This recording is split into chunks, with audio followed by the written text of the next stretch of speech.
Kia ora koutou katoa, tēnei te mihi nui, kia koutou katoa, e mā takitaki mai ana.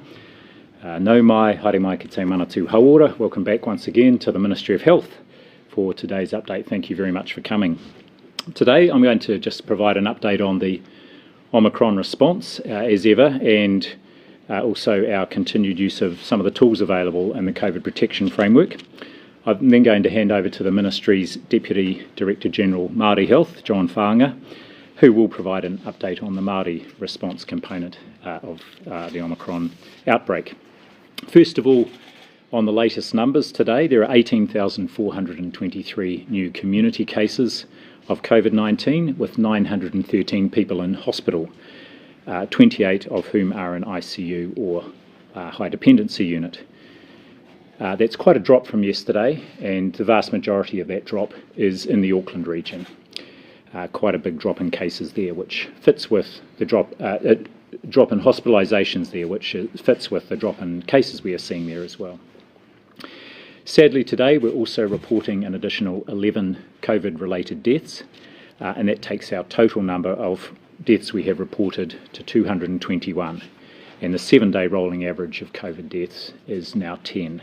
I do want to pass on my condolences to families, whānau and friends of those who have passed and that we're reporting today. Now, you will have heard the Prime Minister yesterday, of course, update everybody on the changes to the COVID protection framework. The latest analysis we provided, as I outlined on Tuesday, confirms that significant drop in case numbers across Tamaki Makaurau and in all three DHB areas, and that's been accompanied now a few days later, perhaps about a week later, with a drop in hospitalisation numbers. And the drop in the total case numbers across the motu is reflecting that significant drop in Auckland. So in the 7 days to the 20th of March, there were 24 new cases per 1,000 people in the country, compared with 27 per 1,000 the week before. So saying, that pattern varies across the motu. So Tairāwhiti, it is 44 per 1,000, and Hawke's Bay 38 per 1,000. They're the two DHBs with the highest rates at the moment. It's also clear that case numbers are on the increase, in particular in the South Island. From an ethnicity perspective, Māori currently have the highest rate at 35 per 1,000, then Pacific, and their rate is 28 per 1,000. The Pacific rate was the highest but has now dropped. And the rates for New Zealand, European and Asian ethnic groups are currently at 21 per 1,000. A little more detail on some of the rates for the Māori population. There has been a decrease in the number of cases amongst Māori reported nationally for that week to the 20th of March. There were just over 27,000 cases, as opposed to around 30,500 cases the week prior. However, despite that drop in case numbers, there's been an increase during that week in the number of Māori who were hospitalised. It was 232 in that week to the 20th of March, compared with 202 the week prior. Again, we always tend to see this lag in hospitalisations behind case numbers. In terms of actual case rates for Māori, they are the highest in Tairāwhiti at around 112 cases per 1,000, and next highest in the Hutt Valley DHB, followed by Hawke's Bay and Bay of Plenty. So saying, also in most other DHBs in the country at the moment, case numbers are showing an increase for Māori, and in particular in DHBs with large rural areas, where we're seeing case numbers out in those rural areas increase, and in particular higher case numbers amongst Tamariki and Rangatahi. So it's a very good time, because that will represent a lot of work for whānau, for iwi and communities there, and our Māori providers. So I want to say a huge thank you to our Māori and Pacific Health, Māori health and disability providers across the motu. They're working hard.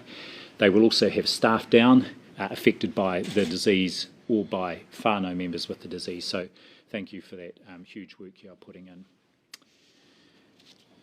in. We are going to continue to identify individuals, whānau and population groups who are more vulnerable to severe illness through our community hubs and through primary care and our Māori and Pacific providers, and ensure that, that our resources are focused on assisting them to manage at home or that they get hospital care if required. But at the moment, around 97% of our cases are managing at home without any particular support, either from the healthcare system or from disability support, or indeed from our social development colleagues.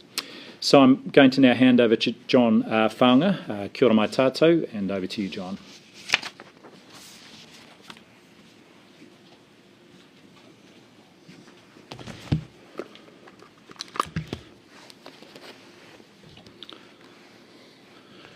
Tēnā koe Ashley, o te atura, tēnā koutou katoa. E rere ana nā tai o mihi, kia koutou e mātakitaki mai ana, i tai wiwi, i tai wāwā, tēnā koutou katoa. Tēnā koutou i rungi o tātou tini aitua, e hinga mai nei, e hinga atura. Ko koe tērā e wira, haere atura, o te atura koutou.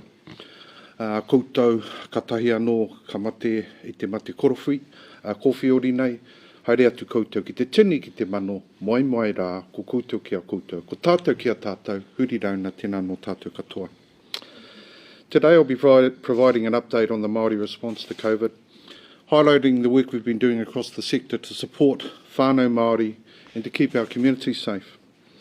Last December we released the Covid-19 Māori Protection Plan to guide the health and disability systems actions throughout the Māori COVID-19 response. The plan focused on two key outcomes which have remained central to our work. Firstly, protecting Māori communities by increasing vaccination coverage. And secondly, building the resilience of Māori health providers in whānau so they're able to respond to the new environment created by COVID-19 and its long tail. Implementation of the plan is well underway, with progress being made in several areas. This includes gaining new insights into vaccine hesitancy, looking at how we can ensure our providers are supported to sustain their work, and supporting the delivery of clear, tailored communications for our whānau. For the Māori vaccination rollout, we continue to work closely with Māori health providers, district health boards and iwi to increase vaccination coverage amongst Māori, especially our tamariki. Our communications and engagement focus covers a range of efforts to promote vaccination. Booster advertising activity continues with the It's Time to Boost Your Whānau Protection campaign. This campaign has now entirely replaced the earlier Big Boost campaign with a more holistic messaging that focuses on the key motivator of protection and the need to ensure all our whānau members are vaccinated.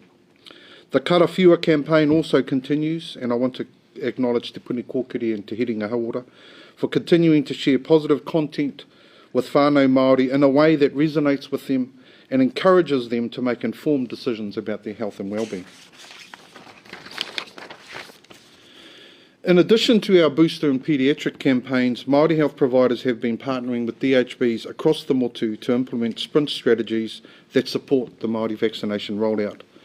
These kaupapa continue to demonstrate the need to take innovative approaches to reach equitable health outcomes. For example, in Te Tairāwhiti, the sprint event titled Super Shot Kids was staged at 3 separate locations, including Mangatu Marae. In the Lakes area, they hosted sprint events at Ōwhata Marae, Waititi Marae, with a further pop-up event at Ōwhata Marae for a second time last weekend, and a drive-through at Whakarewarewa Village Car Park. And in the Bay of Plenty, there have been a range of events that have been held recently across Whakatane, Opotiki and Kawerau. Several clinics were held in rural communities to help reach more remote whānau and increase their vaccination uptake. Testing also remains critical to the Māori COVID response. So to ensure the equitable distribution of rapid antigen tests to whānau Māori, a network of 29 Māori-led providers has been established. And so far, nearly 6 million rats have been delivered to this network, and approximately 1,000 community partners have received their rats, with over 300 plus iwi and Māori organisations also engaged in the portal to provide supplies. I want to mihi to all our kaimahi hauora, Māori health providers and Māori partners across Aotearoa, who have been working tirelessly to ensure our whānau are getting tested and vaccinated. Ka nui te mihi ki a koutou katoa. To make sure our providers can continue supporting whānau throughout the Omicron response, Nearly $27 million has been allocated under the recently announced Māori and Pacific Omicron response package. Importantly, a portion of this fund is focused on supporting workforce capacity and wellbeing, which is a significant issue we've heard about from the sector. In the interest of getting funding to relevant providers quickly, a streamlined closed commissioning process is underway, and the Ministry has invited over 140 Māori health and disability providers to apply, and funds will be distributed in April. As mentioned by Dr. Joe Bourne on Tuesday, the COVID care in the community framework has been updated and is now available online. Equity remains at the heart of the care in the community program, and equity expectations of hubs are laid out in the COVID care and community Omicron framework. So far, 54 hubs have been set up, and the majority of these are Māori integrated. Many are also Māori-led. An example of this is Waikato, which is one central hub and 11 Māori-led hubs. All of our hubs across the motu are providing a range of services for whānau, including the delivery of kaipaks, medication, financial support, which is being managed by MSD, alternative accommodation coordination, health services, and manaaki services, where some hubs are supporting whānau to report their RATS results. Nā reira, a lot of work is already currently underway as part of our Māori response to Omicron. Much of this work is being led out by our Māori health providers and iwi partners. So before I hand back to Ashley, I want to thank each one of you. Thank you for your resilience throughout our response. Thank you for your innovation in the way you deliver services to our Māori communities. And thank you for your commitment to the continued protection of Aotearoa. You have been central to our response since the first outbreak, and we wouldn't have been able to achieve these gains we've made so far without your outstanding mahi. As Ashley said, please know the work you do is recognised, valued and crucial. Nā reira, kei a koutou, nā kai hāpai o te hauora Māori, e aku rangatira huri no tēnā koutou, tēnā rawa atu koutou katoa, me hoki anō ki te kōrero ōnehe, mā tini, māmano, karapa te whai. Tēnā no tātou katoa, ko hoa atu ki a koe anoa e Ashley.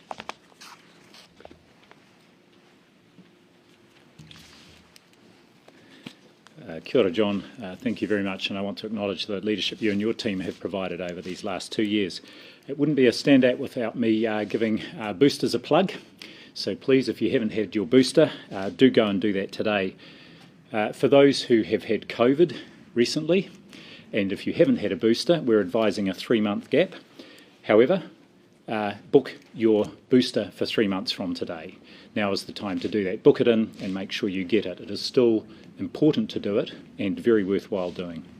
And finally, 2 years ago yesterday, we announced our first cases of community transmission of COVID-19, which triggered our lockdown and started our whole of government response to COVID-19 in earnest. The Ministry of Health's media statement that day said, "We are preparing to move to alert level 4. There is a clear consensus, the sooner we do this, the better. This gives New Zealand our best chance of breaking the chain of community transmission. This will require all our efforts, and I strongly urge all New Zealanders to play their part."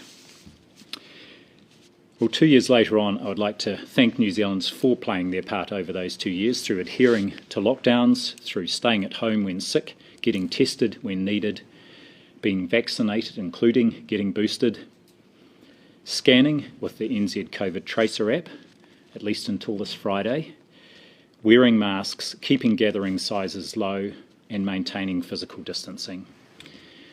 Many of these actions remain just as important now as they were then as we navigate this next period of the pandemic. If we keep doing the basics well, we will help to protect not only ourselves, but our most vulnerable people, our young children, older people, Māori and Pacific communities, disabled people, pregnant people, and people who are immunocompromised, perhaps because they are having treatment for cancer. We all know and care about someone in these groups, and our actions to date have helped protect these very people. Let's keep caring about them. I do also want to acknowledge the many sacrifices made by New Zealanders who, at different times, have not been able to visit loved ones in hospital, to be with them when they were in their dying moments, or to grieve for them at funerals or tangihanga. It's thanks to all our combined efforts we're in the position we are in today, where despite our high number of cases and high number of people in hospital, we continue to have a low number of people requiring ICU care, a low case fatality rate, and still one of the lowest death rates in the world. Kia kaha, hoi anō, ka nui tēnā, kia ora koutou katoa. We're now open to questions, so I'm going to invite John back up here to join me because I'm anticipating there will be questions for him as well as myself. Kia ora. John, he rawa ki te tōreo, nā reira me tukumihi ki te whānau panei i te aitoa hoki. Taku pātai tuatahi, why has it taken so long for the MOH to roll out this strategy, knowing full well that iwi and hapu have been wanting this back?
Yeah, so that's off the back of funding we've been providing out. We've invested over $250 million in the Māori provider network and Māori providers in the last 2 years, the biggest central investment in Māori provider development in the last 25 years.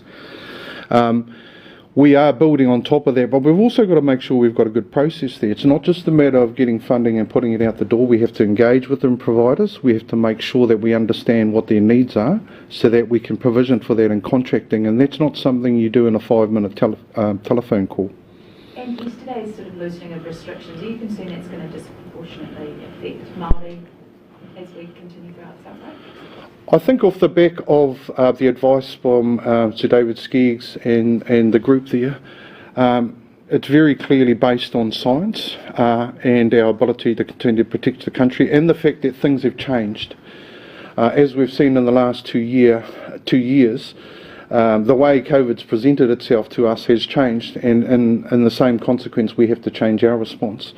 So we have confidence that off the back of that advice, that the settings we're moving to are going to enable us to move to an environment which is a bit different from where we've been in the past, but still have the relevant protective measures in place to protect our people. You spoke earlier about equitable delivery. The rates speak for themselves. Māori have been behind every single rate the entire time since, whether it be vaccination boost or child vaccination, they still are. Do you think it has taken too long to get to a point where equitable delivery is actually happening? No, because I think equitable delivery is an ongoing challenge. It's not a one-off challenge. It's not just a challenge in relation to COVID. There are a number of health determinant areas where we have significant challenges and inequities for Māori, and we are often starting from a position where the Māori population is not doing as well as other parts of the New Zealand population. But if you look at what we've achieved in, for instance, in the first and second doses for our over 12s, 6 months ago we were worried about whether or not we would be able to get anywhere 90%, and we've done that. And in the same way, we've got to follow through with the same focus and challenge on the boosters and the paediatric vaccines to follow through and deliver on it. You also spoke before about doing work around vaccine hesitancy around Māori. What is that work showing and telling you? I think that work is showing us two broad things, if I put it this way. One is that there is comparisons between what is making Māori hesitant to get a vaccine in the general population, and then there are also particular factors for Māori. Some of it is the experience that Māori have currently and have had previously with government and a lack of trust around that. Some of it's around Māori families' experiences with the health system. So there are things in vaccine hesitancy which the Māori population shares in common with others. For instance, parents wanting some assurance that the vaccine's safe for their children. That's a general a concern for both Māori and non-Māori. And then we have particular areas that are a feature of our work with Māori. And as I said, one of those things is the experience of Māori families, both currently and in the past, with government and government services, and how it is we can rebuild trust around them. As of last month, the amount of money that had gone out through the Ministry of Health, in particular around Māori-led initiatives, was 78 million of 120 million that had been ring-fenced. So you mentioned 27 million going out in April. Is that from that 120 million that's been ring-fenced, or is this a separate?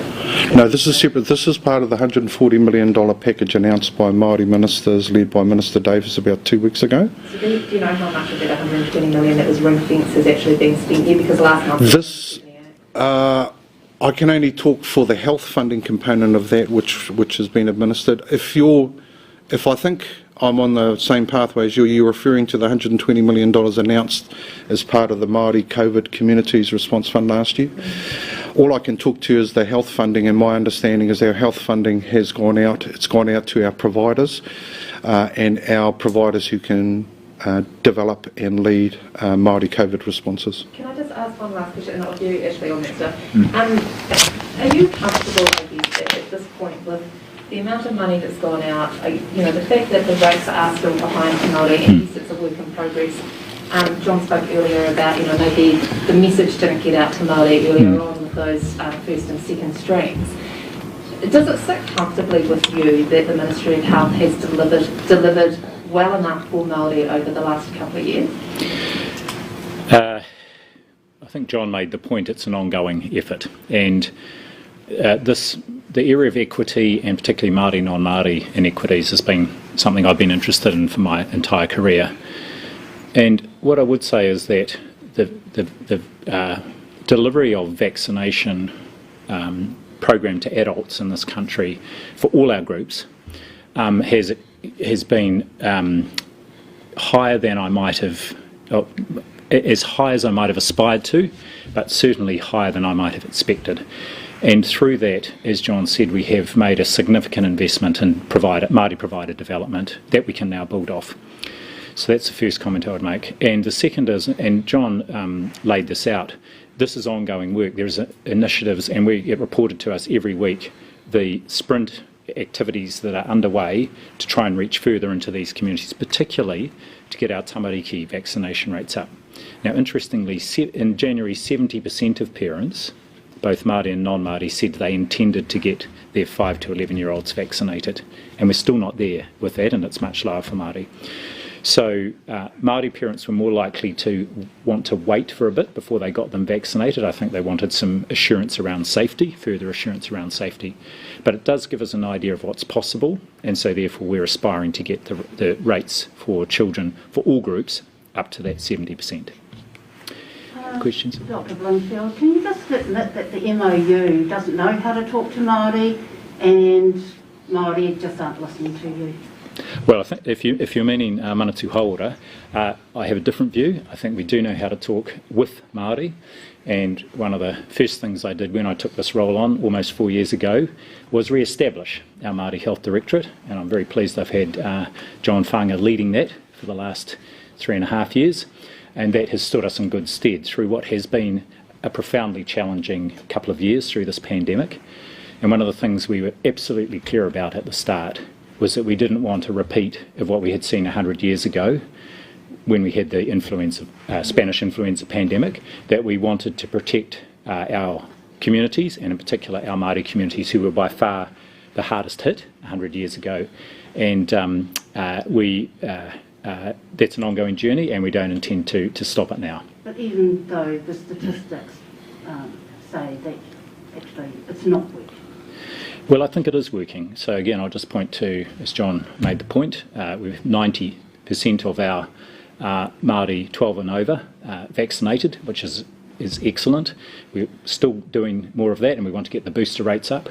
There's been significant investment in our Māori providers, and those providers have done incredible work to help protect our Māori communities. And just to comment on the rates that I talked about, actually Māori infection rates in this outbreak were slower to start off, so they were lower for the first part of it, and they just started to increase, and over the last week or two have surpassed the rates of other ethnic groups. So our Pacific rate was the highest, by far the highest first of all, and then that's declining. So we will see those Māori rates come down as the outbreak makes its way through those areas of the motu where there are higher Māori populations.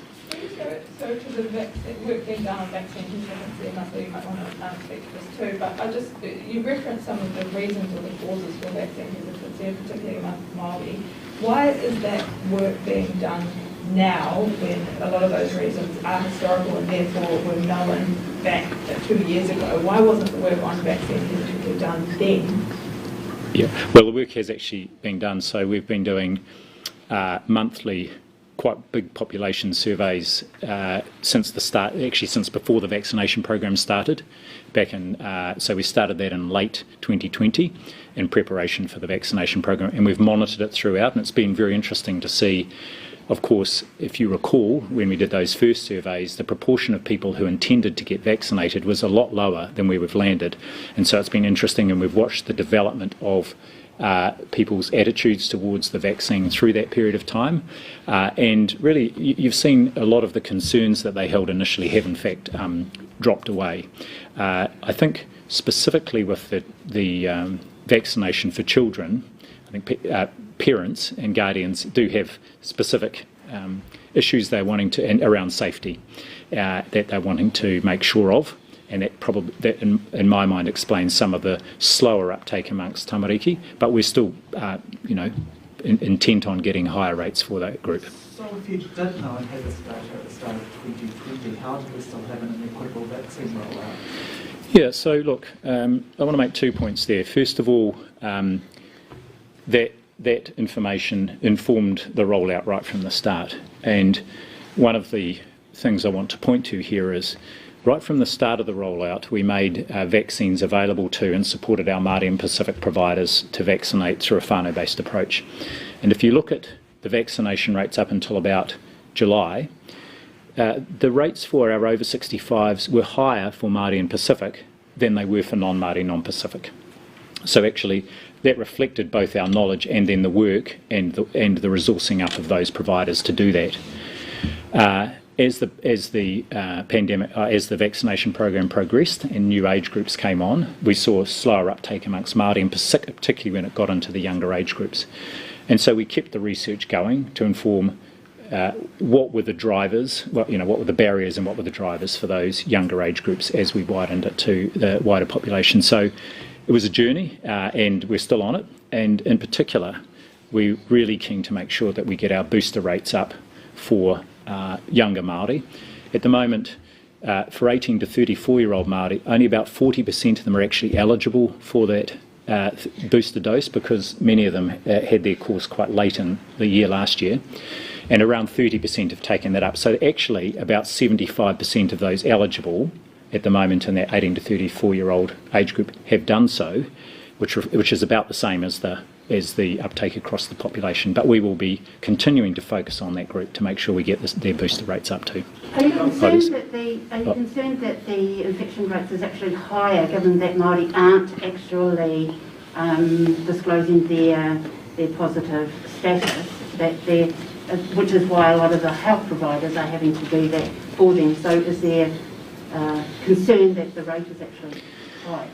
Well, if it is likely higher across the population, there's no data we have that suggests that one group or another is less likely to either test and or report their infections. And in fact, the reason we know that rates are highest amongst Māori at the moment is because they are testing and reporting that, and we'll keep encouraging that. And as John outlined, there are a lot of rapid antigen tests right out with our network of providers and iwi and others to make sure that those communities that need them have got them. Do you think the rate is? I couldn't say.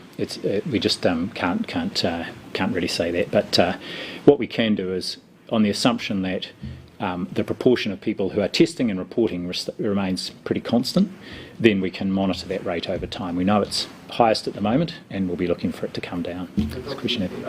On the eventual decision around the shift from red to orange settings, what kind of factors will you be looking at in giving advice on that? And specifically, what impact would removing the indoor gathering limits have on things like case numbers and hospitalisations? So we've got a range of criteria, and you'll have to forgive me, I'll have to come back to you after this on just what the criteria are, because that assessment is led by our Director of Public Health, Dr. Caroline McElnay. One of the things we're going to augment that with when they redo it on Tuesday is we've got all our regional hubs around the motu are going to provide input in terms of what they're seeing around care in the community, the proportion of people accessing that, what their needs are, any vulnerable groups who are particularly affected at the moment right around the country, and we'll get inputs from our public health units as well. So we'll look at hospitalisations as well as what's happening in general practice and in the community, and that will inform the advice around that move down to potential move down to orange, or the advice we provide to Cabinet. We're comfortable, given the current high vaccination rate and where we are in the outbreak, that the move to removing limits in indoor settings, remembering with the continued use of masks appropriately, and most importantly, people continuing to stay home if they're unwell, will continue to provide a high level of protection. And of course, very comfortable with the removal of that limit on outdoor gatherings, which we know are low risk. That now, removing those limits? Or? Sorry? You're saying you're comfortable with that now? We're comfortable that, Friday night there is the change in the limits even under the red setting. So the indoor limit goes from 100 to 200, and the limit on outdoor gatherings is removed. We're also comfortable that when a move to orange is made, that we will be confident that the risk does not increase a lot with the removal of that limit on indoor gatherings, which would come. Presently, there wouldn't be a great risk of increasing case numbers and hospitalisation, you say? Well, at the moment, we're still in red, and remember, we're watching on a day, from red to orange, but that's not scheduled to happen for another 10 days or so, I think, and it will be on the basis of our advice. If you were asked today should the country move to orange, would you advise it? Not today, no, because we're still clearly in an outbreak. We know that it is waning quite quickly in Auckland, but it is still quite active in the rest of the country, and we look across the country. Because it sounds like you're confident that that shift could be made today. No, I'm not confident, but I'm confident that when it is made, and the decision will be based on what's happening with the outbreak, that, and the question was around that the removal of indoor limits, indoor gathering size limits, that won't create a big jump and an increase in the risk. Will the changes that the government announced yesterday and are due to occur on Friday, will they increase the rate of spread of the virus? No, we don't think they will make a marked difference. And remembering that we're still in red settings, so and for the time being, COVID vaccination certificates are still required, masking is still required. There are rules around distancing and what one can do in indoor hospitality venues. So those remain part of that overall measure package of protective measures. Just one. On AstraZeneca, it seems like most of I think all of the doses are expiring next month, possibly? Yes. I mean, not many have been used. Does that bother you, that we haven't been able to make use of that? It doesn't bother me in the sense that we have made it available for people who wanted it, who either couldn't have the Pfizer vaccine or who preferred a different one. From memory, around 3,200 people have taken up that opportunity. It's the last 2 days there haven't been any doses administered, so when it expires we'll be providing advice, but our view is we have provided that opportunity and we don't know if that we need to continue to provide AstraZeneca. In terms of Novavax, which has more recently become available, we've just passed around 1,000 first doses of that administered. Again, not huge demand. All these help contribute to our protection across the population, but we've been really clear. The Pfizer vaccine is the mainstay of our program, and that's the one we continue to base it on. Just on boosters, you said a while ago now that you're looking at preparing advice around the 12 plus. Yes. What with that work? It's very close to being completed. We're just finishing off some work around implementation of that, of the decision when it's finalised by ministers. So how quickly could that be a go? Within the next couple of weeks. And just on, I think you made a change a couple of weeks ago around 17-year-olds. Is that a definite thing now? 17-year-olds can get the booster, and has that message gone out? Yes, and it wasn't a change. All I did was clarify that with the vaccine, as with any medication, they can be prescribed off-label. I think I said it was under Section 29. It's actually under Section 25 of the Medicines Act. Any prescriber can prescribe a medication off-label, and it would be off-label because it's not been approved in under 18s as a booster. This is the Pfizer vaccine in New Zealand. But any prescribing practitioner can, after a conversation about the risks and benefits, prescribe and or administer a medication to someone off-label, and that would apply to the vaccine. Actually for anyone under age 18, but in particular there was interest for 17-year-olds who might be going to university and at higher risk going into a hostel. So you're comfortable that the people who are administering do know that any 17-year-old or 16-year-old for that matter is fine to get it? Yes, and in fact we sent a communication out to our primary care sector just clarifying that that they could on a case-by-case basis do this. It's on prescription. On the advice that you said you were looking into a fourth dose of the vaccine. Where are we at on that? Yes, and I said on Tuesday I was expecting advice this week. In fact, the advice I received on Tuesday afternoon was that the technical advisory group would like another week to consider it. And the main reason here is that the evidence is quite scanty here. It's emergent, and we'll really be just looking and seeing what other countries are doing. So saying I'm approaching this from the point of view that is there a good reason not to offer a fourth dose if there's evidence of waning immunity, and there is some evidence for that, not to offer a fourth dose to our most vulnerable population groups, particularly older people, and you see a number of jurisdictions are already doing that. Just for a colleague in the South Island, are you concerned about the surge of COVID cases in the South Island? Well, I'm concerned about people with COVID anywhere. It's not unexpected, and I mean, one of the interesting things, if you look at Christchurch Hospital, I think they've got just about, today it's 53 people in hospital, whereas if you look at the Auckland hospitals, yesterday at least, two of them were up over 200. So far their hospitalisation rate hasn't gone up quite so much. And I think in part that's because they're keeping people out of hospital, for example, older people in aged residential care.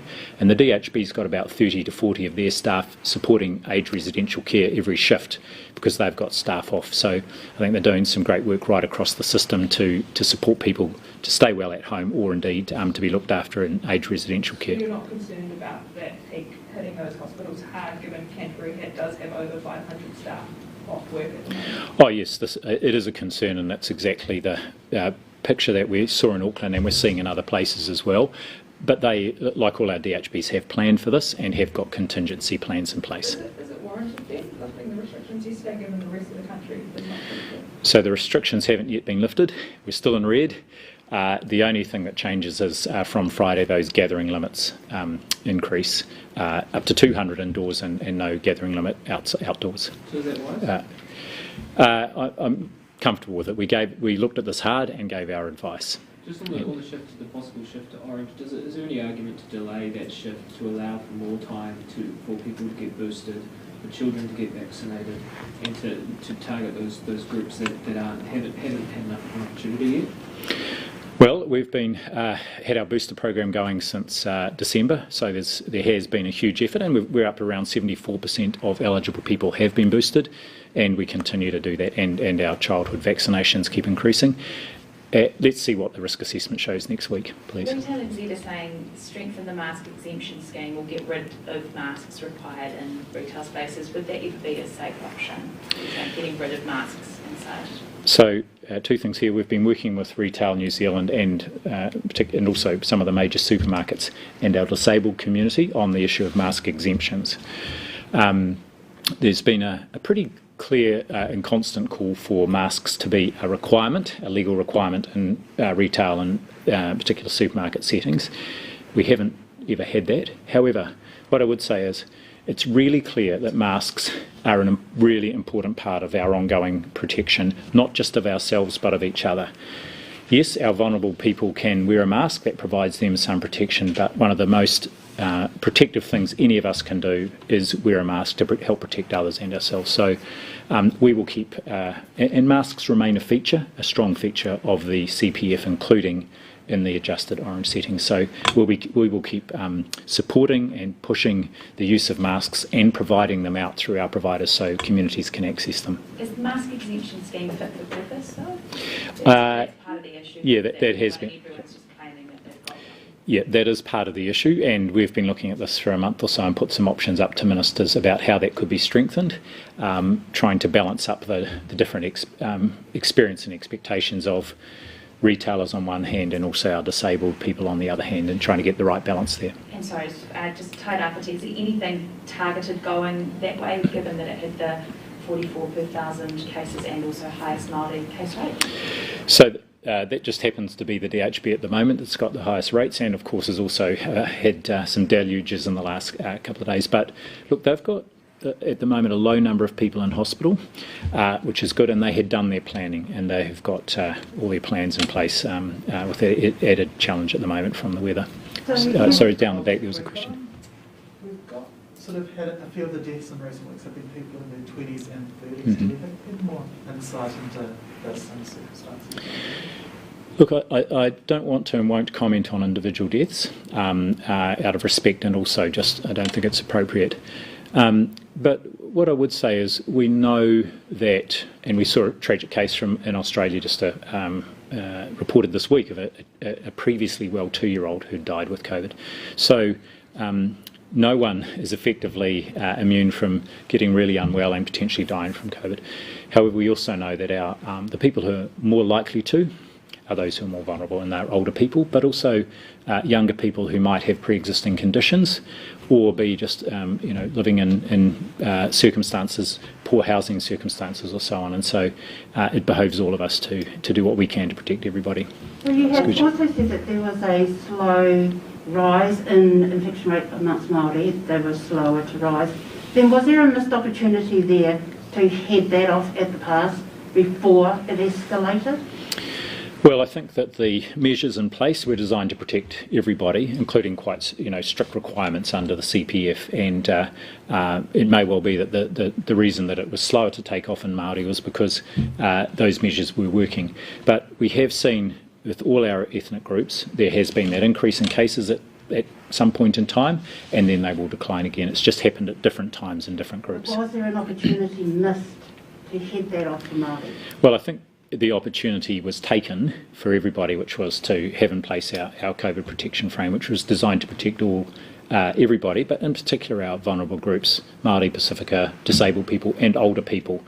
And that has almost certainly helped us a lot. And again, our hospitalisation numbers are quite high, but our case fatality rate and our total number of deaths remains low, and we plan to keep it that way.